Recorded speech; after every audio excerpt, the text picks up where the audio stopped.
আমরা নামাজের মধ্যে দোয়া কুনুত পড়ি, সেই দোয়া কুনুতে যে কি ওয়াদাটা করি, অন্তত আমার তো মনে হয় সাধারণ মানুষের মধ্যে 99.9 লোকেরা জানে না দোয়া কুনুতে কি পড়ে, অর্থ বোঝে না।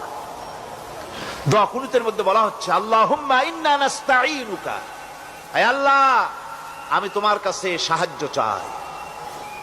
আপনি নামাজের ভিতরে বলতেছেন আপনার কাছে, আয় আল্লাহ আপনার কাছে সর্বপ্রকারের সাহায্য আপনার কাছে চাই। নামাজের ভিতরে কিসের মধ্যে বলতেছেন?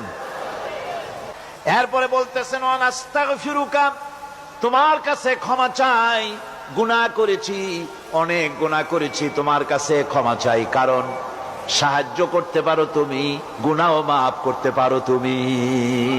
গুনাহ মাফ করার ক্ষমতা কি আছে পৃথিবীর কারো? আকাশে জমিনে আল্লাহ ছাড়া মানুষের গুনাহ কেউ মাফ করতে পারে? এরপরে বলতেছি ওয়ানুমিনু বিকা, আয় আল্লাহ আমি তোমার উপর ঈমান এনেছি, পরিপূর্ণভাবে তোমার উপরে ঈমান এনেছি। ওয়ানাতাওয়াক্কালু আলাইক, আর তোমার উপরেই কেবলমাত্র ভরসা করেছি। ঈমান এনেছি তোমার উপরে, ভরসা করছিও তোমার উপরে। এই কথাগুলি যদি আমরা বুঝতাম তাহলে আত্মাটা বড় হয়ে যেত, মাথাটা আল্লাহ ছাড়া কারো সামনে নত হতো না, ঠিক না বেটি?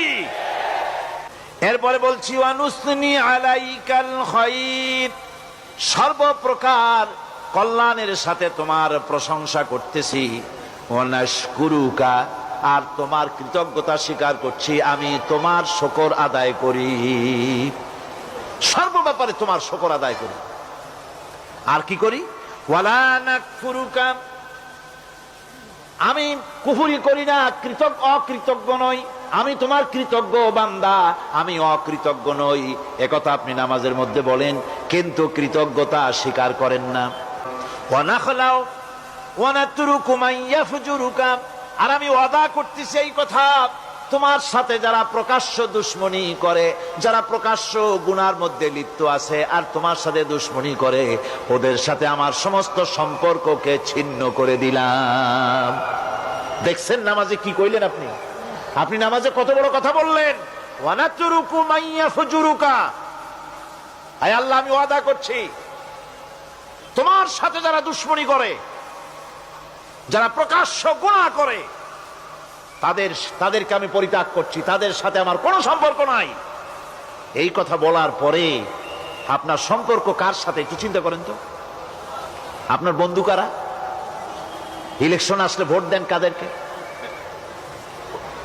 কাদের চা খাওয়ান, কাদের চান্দা দেন?